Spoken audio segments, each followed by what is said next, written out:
The way we take care of ourselves is ever evolving. And what we know for sure is that our mind and spirit are linked to our physical body. And that our wellness seems to extend into our communities and the planet we all share. It is very, very clear that wellness is interconnected. We love spending time with you to explore and practice the breakthroughs, the insights, and the passions of incredible people helping us all see the world in a whole new light.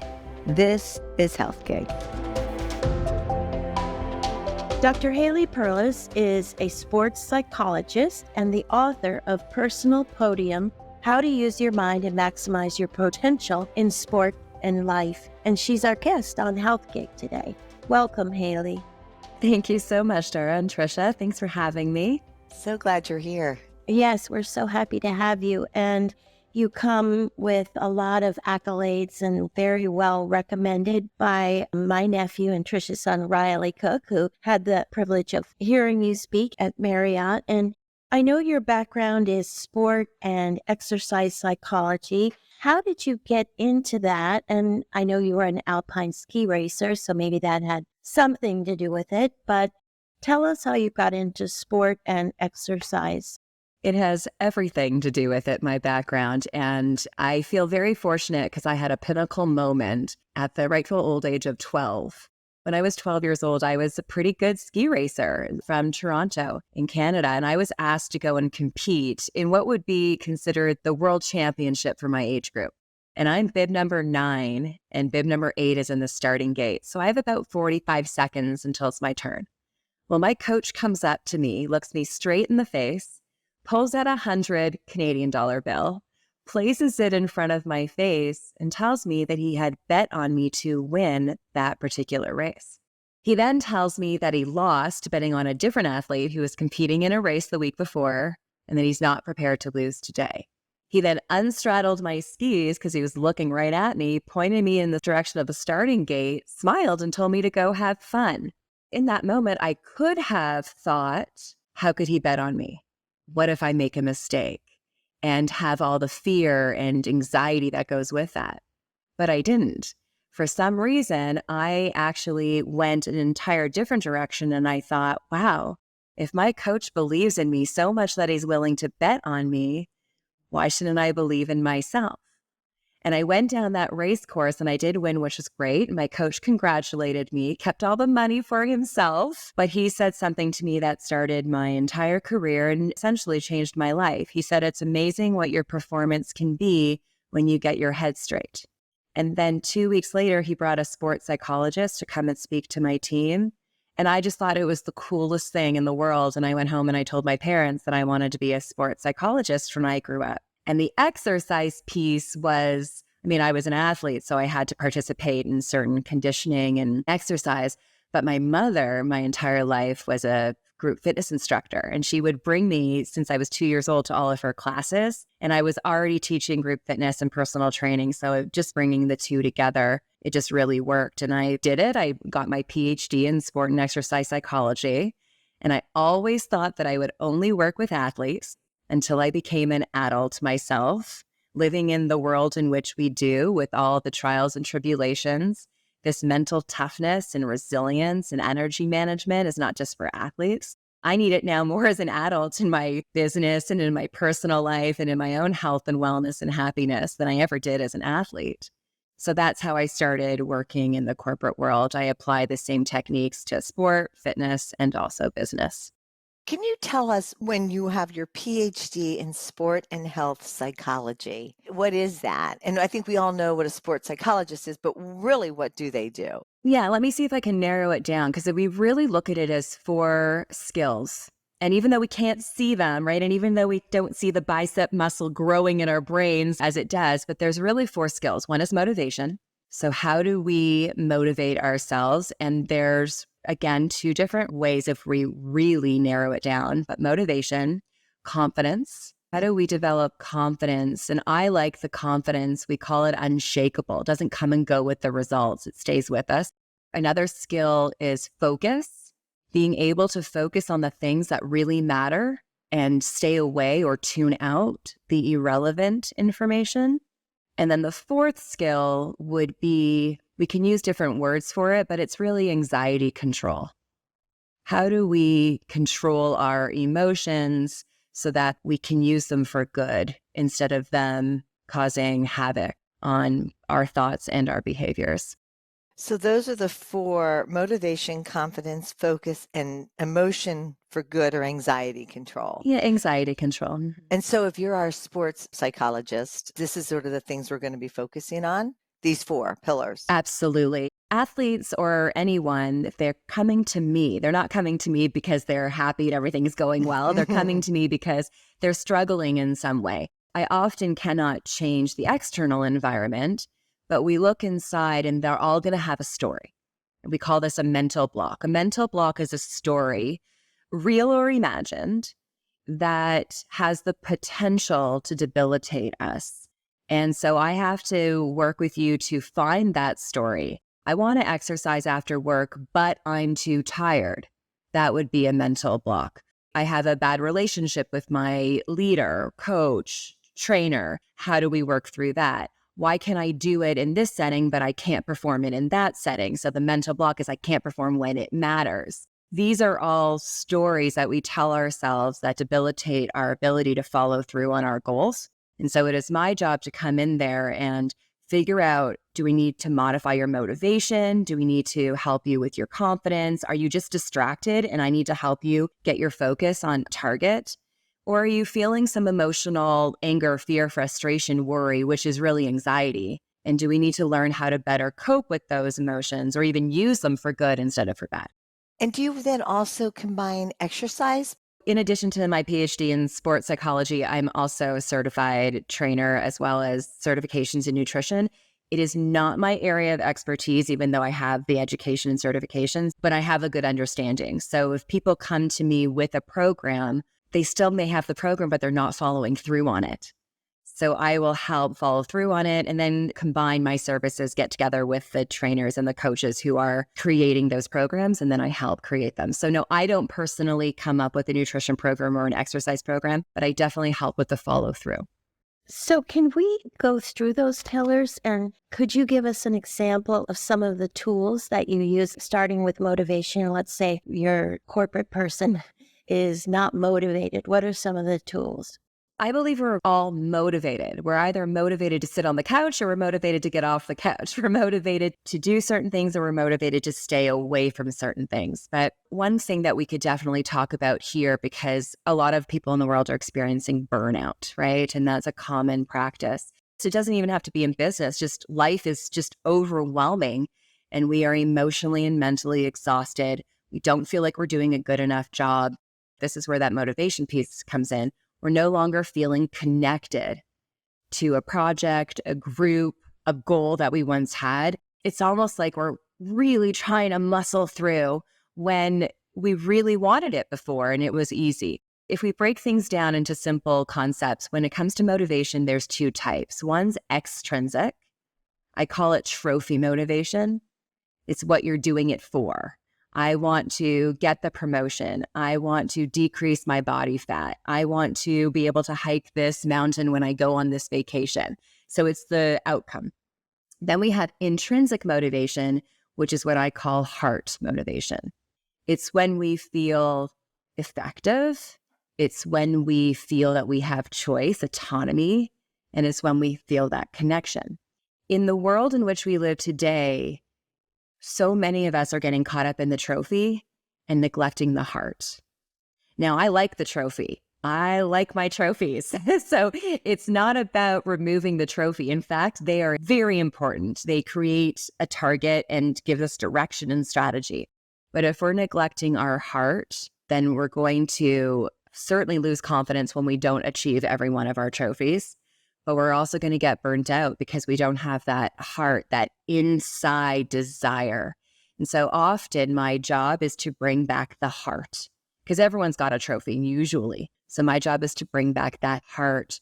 It comes really from knowing what you love to do and seeing how we can continue to implement what we love to do and what we're good at, our strengths, and what we're good at in that activity. that either we have to do or that we want to do, but we're lacking motivation. And I can share a story or give you an example if you'd like. So if we go back to that one mental block that I mentioned before, which I think a lot of people listening may have currently or have in their past, the exercise. I want to exercise after work, or I want to exercise, but I'm too tired. There is that trophy motivation, whatever the exercise is going to do for you, because there are many benefits to exercise, but we're really having a hard time motivating ourselves to do it. In that moment, I was working with someone who came to me for that specific reason. I want to exercise, but I'm too tired. So we talked first about what the truth is. And I asked her, she had a job where she sits all day in front of her computer. So we had to identify the truth. The truth of the matter is, what have you been physically doing all day? Well, I'm physically sitting. So the truth is that you're physically well rested. Because remember, she says, but I'm too tired. Well, you're physically been recovering all day. You're physically well rested. The truth is you're emotionally and mentally exhausted. And the truth is that exercise, yes, it'll help you decrease body fat, increase cardiovascular, get you up that hill if you're going on vacation, but it also is the best way to recover your mind and your emotion. So I'm starting to get inside onto what she's experiencing as opposed to looking outside at all the benefits, because the trophy wasn't helping the motivation. So we're starting looking into that. And then I ask her, once we start realizing, okay, the truth is that I actually have the physical energy. And even though I'm emotionally and mentally drained, the exercise will have it. And then I ask her, what do you love to do? Like, what are you already passionate about? Are you a social person? Do you like to be outside? Are you competitive? What are all the things you love to do? And then we find an exercise program, or we found an exercise program that satisfied her existing love. So she liked to be outside, but she was working out indoors in her basement. She liked to learn new things, but she was getting on the treadmill. Well, she already knows how to walk right, left, right, left, right, left. So with her, we took an approach to get outside. She picked up pickleball was the first activity, and she started to bring her heart back. In addition, she wanted to increase her cardiovascular and get all of these external trophy motivations. We just had to bring back the heart. I didn't even really have to address the trophy. I just had to highlight the heart. That's so true. Like you said, doing something that you love kind of then will touch the heart.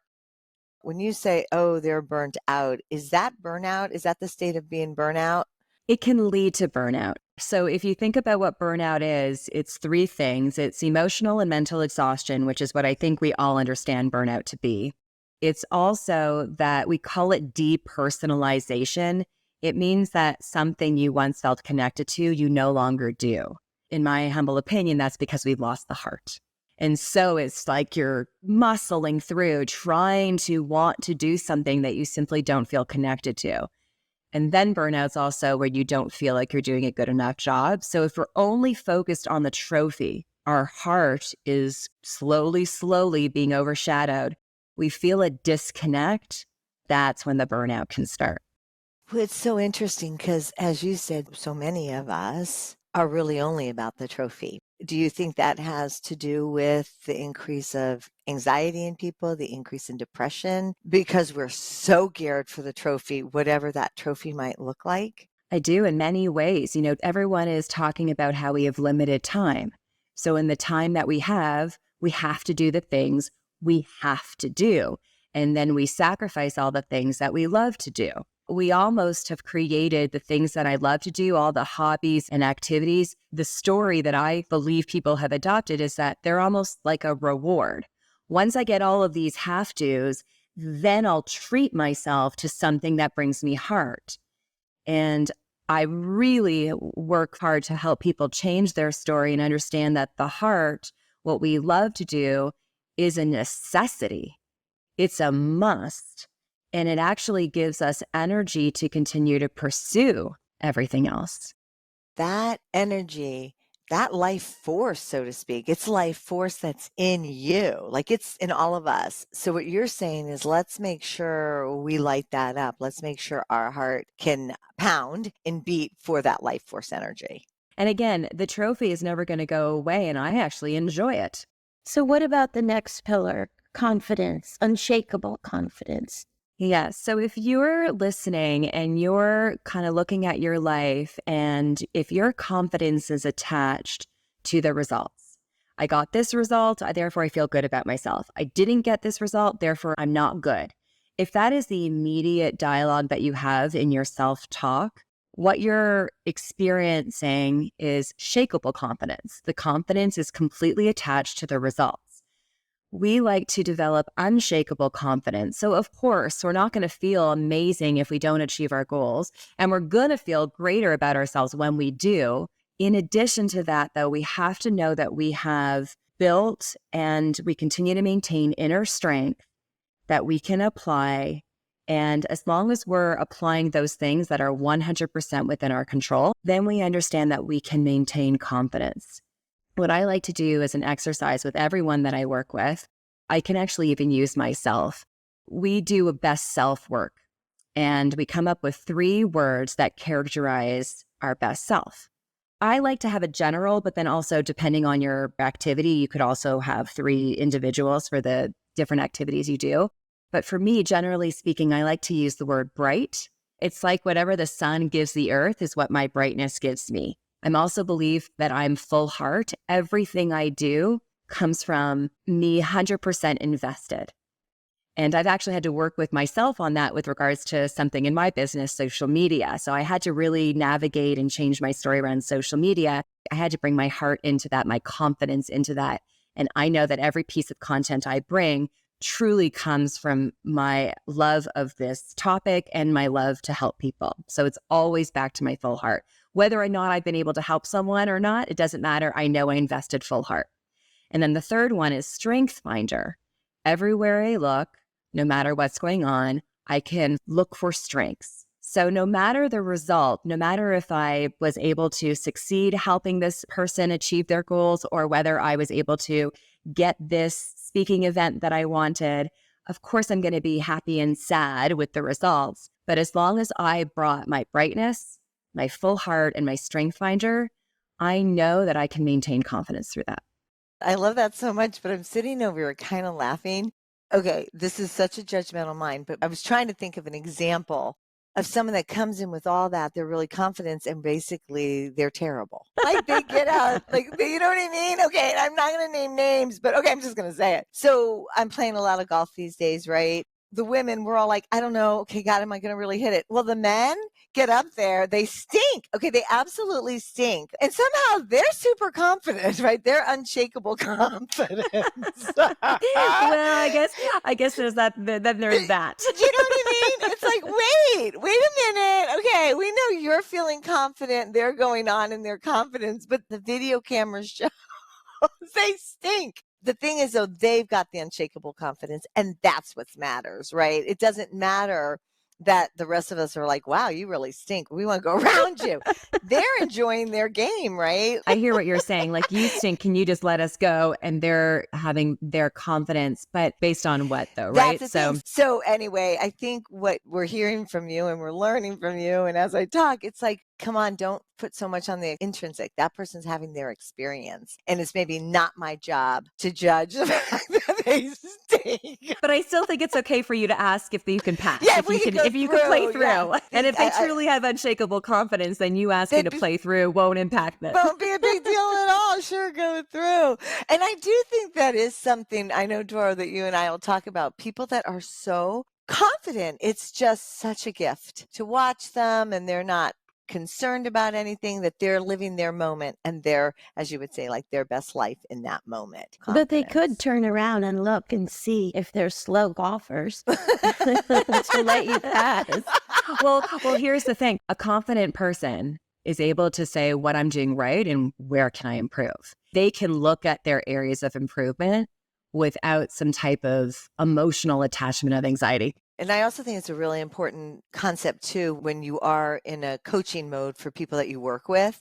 Sometimes people are so overconfident about their work, but it allows for a conversation too.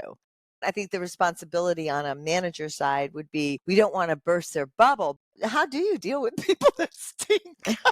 Tricia, I think you make a good point. We don't want confidence based on false evidence. We need confidence based on real evidence. And so when we're doing this type of work, yeah, we need to be honest. And sometimes, often actually, it's really asking people around you who not just care about you, because often they'll care and lie to your face that you're good when they think you stink. So they care to you, but they're also courageous enough to tell you their honest opinion. And then you also look at the proof. Like, we have to look at proof.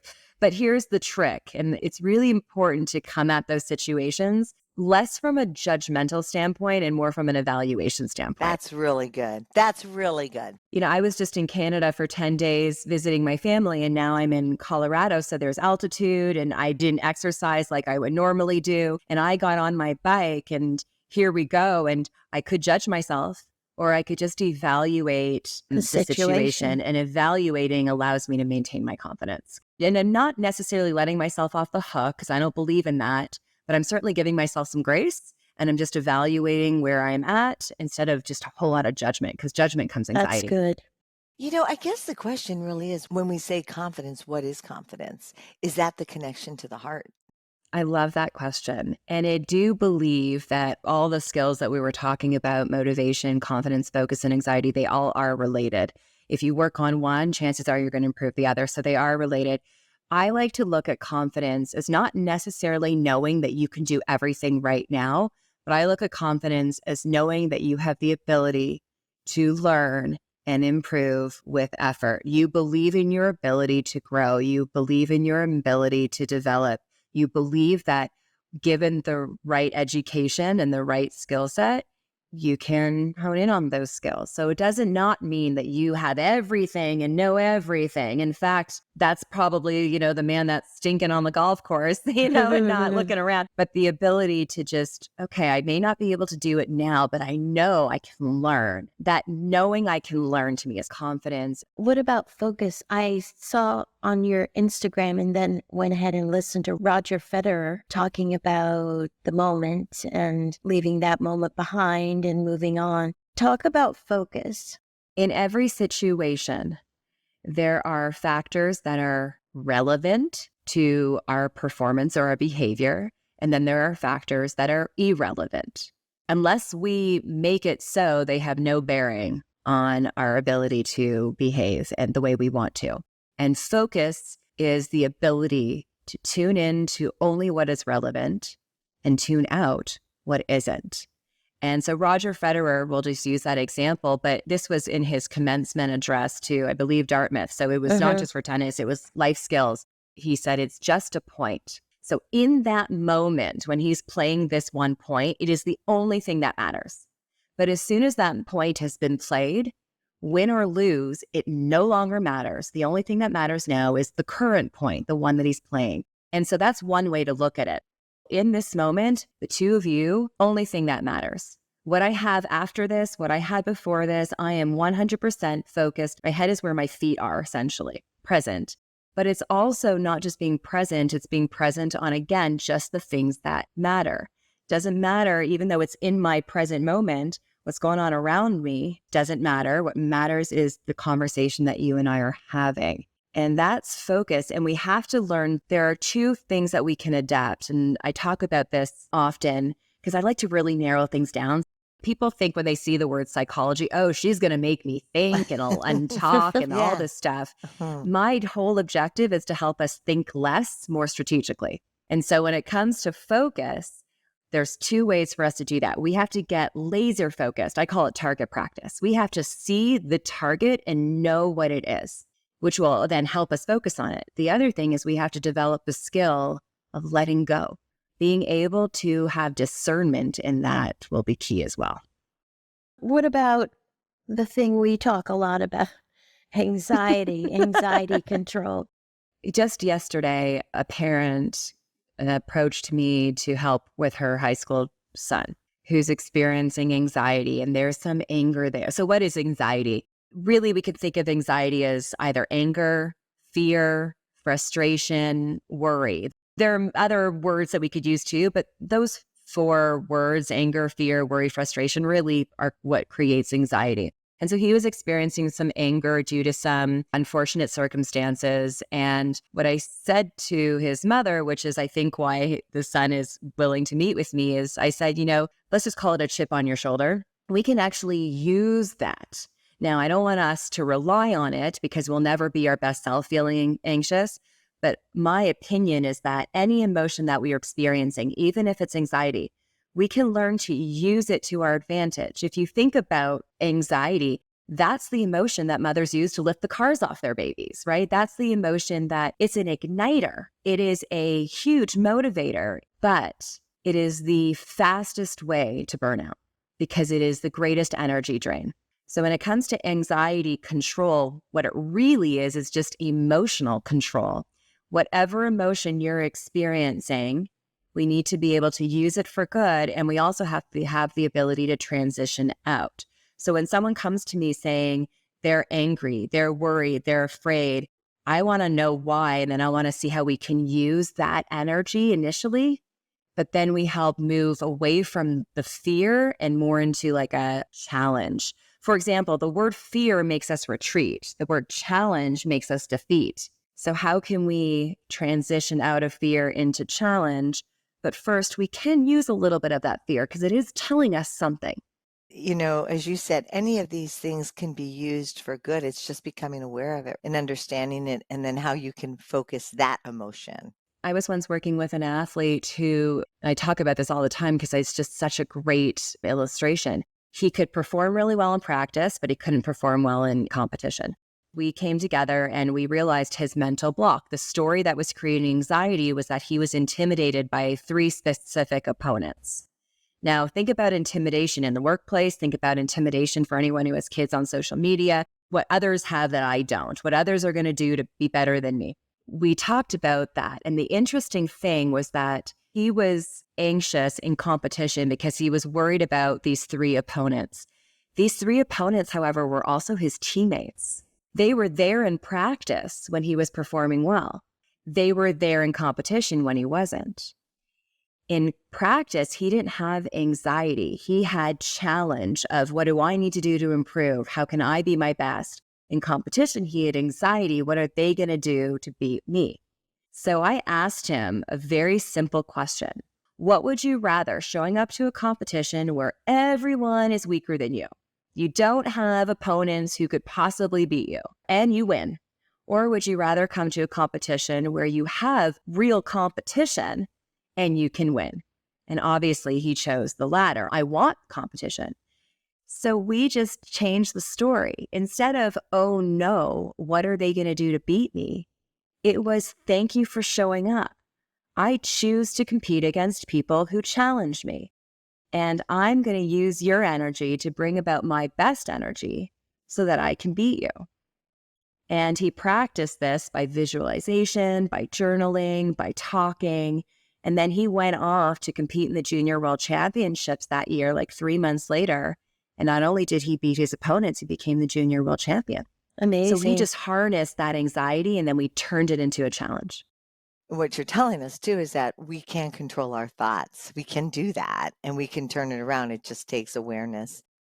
You talk about addressing guilt and how Yes, I that wanted plays. to ask Yeah. that too. Can you talk to us about that and how it prevents us from taking control of our personal well-being? Talk to us about guilt, because I think we all carry guilt of some sort with us in our backpacks through life. There's so much guilt about self-care, right? I should, and that's my least favorite word. I should be with my family every spare moment that I have, which means if I go take care of myself in some quiet recovery or in some exercise, or if I choose to eat what I want instead of what my family wants to eat, all of these things, I'm going to feel guilty. And I understand that. The first thing, I don't want to just squash it. So the last thing I'm going to do is tell you, don't feel the guilt. But I do challenge people to prove the guilt true, and often they can't. For example, I was once working with this gentleman. He felt guilty because he would get up early and go to work all day. And then after work, he'd feel guilty if he wanted to go and do an exercise or go and just take some reflection time, quiet time before he transitioned into his husband and father and family life. He felt guilty. So one day I just asked him, let's see how guilty you feel. So obviously he had to communicate with his family. So he asked the question, How do you feel? Instead of me coming home at 6, I'm going to come home at 6:30, and I'm going to take these 30 minutes just to walk by myself in transition. How do you feel about that? Not one of the family members said, no, don't do that. How could you? And then in addition, he did take those 30 minutes and he came back and he realized that all was okay. In fact, all was better. So I asked him to prove the guilt true, which he could not. And then we start the process. So there's a lot of us feeling guilt, and I just don't know if that guilt is necessary. I don't know if we actually tested it, if it would be a true guilt. Guilt should be for things that you've done. I don't know, you've committed a crime or something. Why do we feel guilty for taking care of ourselves? That's so weird. Sometimes I think people choose guilt as their excuse. It's my job to ask those difficult questions so that we can really understand what's preventing us from following through. But even the guilt, like when we've done something wrong, there's always an opportunity to recover. This is one of the greatest lessons we can learn from sports. In sports, the coach will tell you that the best athlete is not the perfect athlete. It's the athlete that best recovers. So if we make a mistake and then our guilt is actually founded, we have reason to feel guilty. Why would we just sit there and let that take over? Let's best recover. How do I quickly recover? I wonder how it ties into, again, the trophy and the heart. It just kind of gets all complicated when it comes to taking care of yourself. I'm kind of going through what you just said in my mind. And I do think because the shoulds are the trophies. Right. I should do this. Trophy. Yeah. I should do this. But it's an interesting thing. In my practice, what I have come to understand, both for myself and what I see in others, is that if you are only focused on getting all the trophies done, crossing off that to-do list, right, there is a sense of these are the things that I have to do. When you start incorporating your own intrinsic motivation, start doing things that you love to do, that have to do turns into this is what I get to do. I get to pick my kids up after school. I get to go and make a meal. Because you're fueled with heart, it allows you to look at the trophy as a get to and not a should do. Should do. Right. Yeah. Right. It's gratitude, really. And if I can just jump on gratitude, gratitude, if we were to just for a moment pause and think about what we're grateful for, our first, more often than not, is we're grateful for people and things we have in our life. We need to put ourselves back on the gratitude list. What did we already achieve today? And what do I get to do next? That's gratitude for you in your life. So true. Why do you believe building habits are more important than general guidelines for health behaviors? I've been around long enough to see the yo-yoing, right? And not just the yo-yo in dieting, the yo-yo in exercising, and the yo-yoing in all positive behaviors. You could go online and you could learn that working out 3 to 5 times a week is the recommendation. But to me, for someone who's never engaged in a healthy behavior such as exercise, if I'm going to ask them to do it 3 days a week, that means I'm asking them not to do it 4 days a week. That's basically yo-yoing. I'm in there part-time and I'm not in there. So I'm more focused on creating habits first. And once you've created the habit of, we'll just call it exercise, if that's the positive behavior we want to do right now. If we have a habit of exercise, once it's part of us, then we can start to tweak it to adhere to our benefits. So I don't actually recommend exercising 3 to 5 times a week for a new person. I recommend exercising every single day, 10 minutes, 15 minutes. You get to choose. And I actually would stop people if they go anywhere more than 20 minutes. We got to prove to ourselves that we can do the 10 to 15 first. It doesn't have to be high intensity. All it means is that you're carving out this block of time every single day for this activity. It could be restorative yoga. It could be a walk. It could be a run. Doesn't matter. And if you go longer, great, but a minimum of 10 minutes. And then you start to do it every day, it becomes a habit. And then you can start tweaking it to get your cardiovascular, to get your resistance training, to get your flexibility in. But to me, I don't want to start off yo-yoing up and down, in and out, in and out. I want to start consistent behavior development. How long does it take to create a habit? In my humble opinion, you're not going to like my answer. It takes as long as it's going to take. And I say that because it depends on the person. It depends on the person's environment. It depends on the specific behavior that you're looking to adapt. I've had habits that overnight I've been able to suddenly never look back. I've done it from that moment till today. And then there are other habits where it takes a little bit longer. So I don't have a good answer, but I do know this. You might think it's a habit. It's not yet. So keep going just a little bit more on the intentional pushing yourself to do it. It becomes a habit when you feel pulled to do it instead of you having to push yourself. That makes sense. Of course, we're talking about good habits. Somehow the bad habits seem to happen much faster. Yeah, get rid of those bad habits. They're easier. Much easier. They're satisfying something in the instant moment, right? Yeah. When you talk about the habits, and I guess what we're really talking about is how do you then incorporate maybe goal setting? So can you talk about how you set goals? And I think you were saying that you've got to start and then go, but then you kind of do want to have a goal to satisfy that extrinsic kind of thing. I do believe in goal setting, but I don't believe in some of the elaborate goal setting programs that I've seen around. I like to keep things really simple. So here's what I like to say. If you have a dream goal, a 5-year plan, for example, if you have that dream goal, great. That is not a particular goal that I force on you. If kids come to me and they have their favorite Olympian on their bedroom wall and they want to be an Olympian at 12 years old, great. I would never tell someone not to have that dream. But if someone comes to me and says, I actually don't know what I want to be when I grow up, I don't know where my life is taking me, that's okay too. So that goal is kind of, if you have it, great. If you don't, don't worry about it. I do believe in having a next goal, I call them.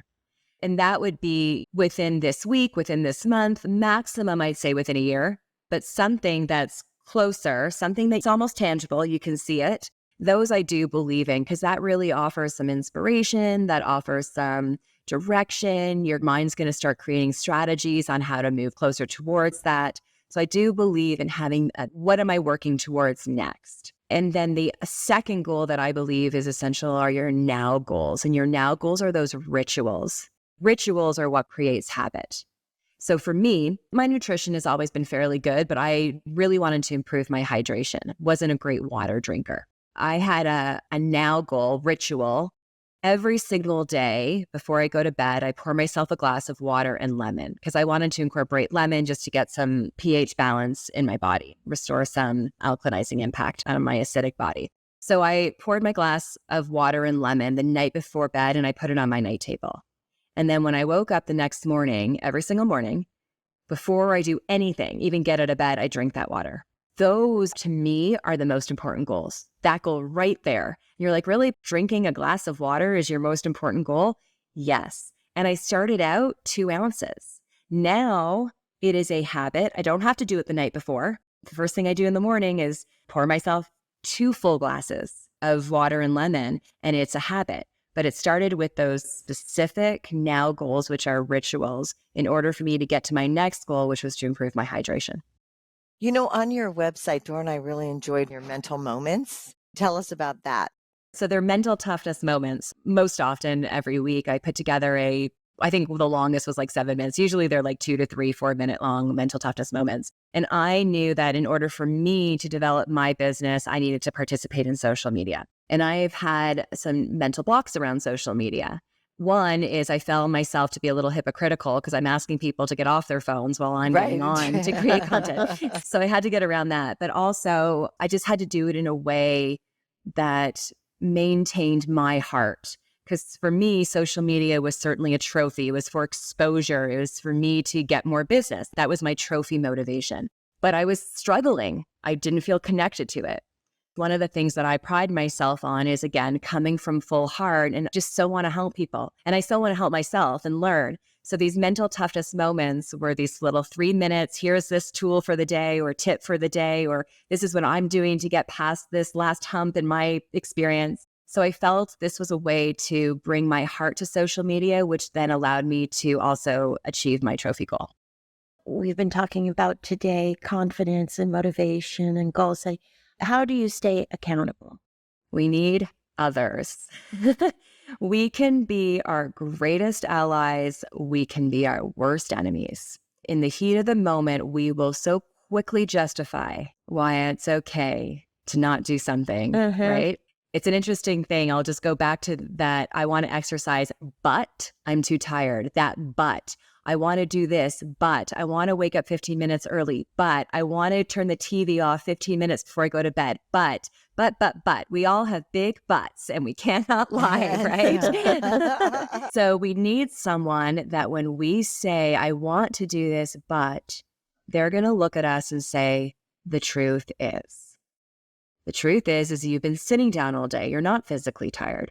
The truth is that, me time doesn't necessarily involve the TV. You can have me time in a quiet time. The truth is. But here's some caches onto accountability. You need to choose someone, and I believe in people. I believe in having people holding me accountable.